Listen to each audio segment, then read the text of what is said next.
ಎಲ್ರಿಗೂ ನಮಸ್ಕಾರ ಪ್ರಿಯ ವೀಕ್ಷಕರೇ. ನಾನು ನಿಮ್ಮ ಕೃಪಾ. ನನ್ನ ಗುರುಪರಂಪರೆ ಯೂಟ್ಯೂಬ್ ಚಾನಲ್ಗೆ ಸ್ವಾಗತ. ಪ್ರಿಯ ವೀಕ್ಷಕರೇ, ಎಷ್ಟೋ ಜನಕ್ಕೆ ಕುಲದೇವರು ಗೊತ್ತೇ ಇರಲ್ಲ. ಈ ಭೂಮಿ ಮೇಲೆ ಹುಟ್ಟಿರುವಂತಹ ಪ್ರತಿಯೊಬ್ಬರಿಗೊಂದು ರಾಶಿ, ನಕ್ಷತ್ರ, ವಾರ, ತಿಥಿ, ಒಂದೊಂದು ಕುಲದೇವರು ಇದ್ದೇ ಇರ್ತಾರೆ. ಇದು ಶತಸಿದ್ಧ.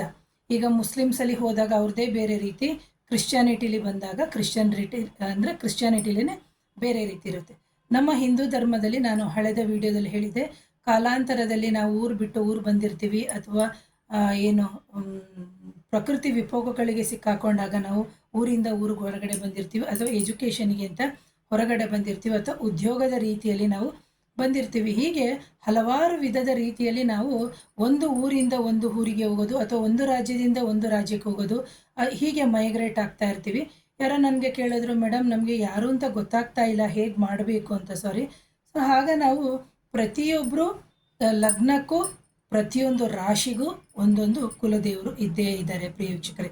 ಈಗ ನಮ್ಮ ತಾಯಿ ಎಲ್ಲಿದ್ರೂ, ಈಗ ಬೆಂಗಳೂರಿರಲಿ, ಮೈಸೂರಿರಲಿ, ಫಾರಿನಲ್ಲಿರಲಿ, ಲಂಡನ್ ಇರಲಿ, ರಷ್ಯಾ ಇರಲಿ, ಕರೆದ ತಕ್ಷಣ ಯಾವ ರೀತಿ ನಮಗೆ ತೊಂದರೆ ಅಂತ ಓಡಿ ಬರ್ತಾಳೋ ಅದೇ ರೀತಿ ನಮ್ಮ ಕುಲದೇವರು ನಮ್ಮ ಕಷ್ಟಗಳಿಗೆ ಅಂತಲೇ ನಮಗೆ ಸ್ಪಂದಿಸ್ತಾರೆ. ಸೊ ಹಾಗಾಗಿ ಅದೊಂದು ಕಾನ್ಸೆಪ್ಟು. ಎರಡನೇದಾಗಿ, ಎಷ್ಟೋ ಜನಕ್ಕೆ ವರಮಾನ ಬರ್ತಾ ಇರಲ್ಲ. ಅಂದರೆ ವರಮಾನ ಬರ್ತಾ ಇರುತ್ತೆ, ಆ ಬಂದಂತಹ ವರಮಾನ ಯಾವ ರೀತಿಯಲ್ಲಿ ನಾವು ಸೇವ್ ಮಾಡಿ ಇಟ್ಕೋಬೇಕು ಅಂತ ಅನ್ನೋದು ಗೊತ್ತಿಲ್ಲ. ಜೊತೆಗೆ ಬಾಡಿಗೆ ವಿಚಾರನೂ ನಾನು ನನ್ನ ಹಳೆಯ ವಿಡಿಯೋದಲ್ಲಿ ಹೇಳಿದ್ದೀನಿ. ಬಾಡಿಗೆ ವಾಹನದಿಂದ ಬರುತ್ತಾ, ಮನೆಯಿಂದ ಬರ್ತದಾ, ಅಥವಾ ಏನು ಹೇಳ್ತೀವಿ ಪೂರ್ವಿಕರ ಆಸ್ತಿಯಿಂದ ಬರ್ತದಾ, ಅಥವಾ ನಮಗೆ ನಾವೇ ಸ್ವಂತವಾಗಿ ಮಾಡ್ಕೋಬೇಕಂತ.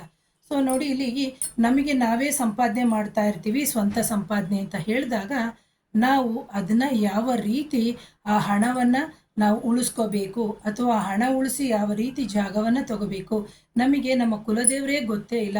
ನಮ್ಮ ಕುಲದೇವರು ಯಾರಾಗಿರ್ಬೋದು ಅಂತಹ ಸಂದರ್ಭದಲ್ಲಿ ನಾವು ನಮ್ಮ ಈ ಥರ ಒಂದು ಪರಿಹಾರವನ್ನು ಮಾಡಿಕೊಂಡು ನಾವು ಮಾಡಿಕೊಳ್ಳುವಂಥದ್ದು ವಿಚಾರ ಅಂತ. ಸೊ ನೋಡಿ, ಮೊದಲನೇದಾಗಿ ನಾನು ಏನು ಹೇಳ್ತೀನಿ ಅಂತಂದರೆ, ಮೇಷರಾಶಿ ಅಥವಾ ಮೇಷ ಲಗ್ನ ಅಂತ ನಾವೇನು ಹೇಳ್ತೀವಿ, ಅವರಿಗೆ ಬಂದು ಅವರ ಕುಲದೇವರು ಅಂತ ಹೇಳಿದ್ರೆ ಉಗ್ರವಾಗಿರುವಂತಹ ಪುರುಷ ಕುಲದೇವರೇ ಆಗಿರ್ತಾರೆ ಮೇಷ ಲಗ್ನದವರಿಗೆ. ಹಾಗಾಗಿ ನೀವೇನು ಮಾಡಬೇಕಾಗುತ್ತೆ ಅಂತಂದರೆ, ಆಮೇಲೆ ಮೇಷ ಲಗ್ನದವರ ಕುಲದೇವರು ಗಂಡು ಕುಲದೇವರೇ ಆಗಿರ್ತಾರೆ.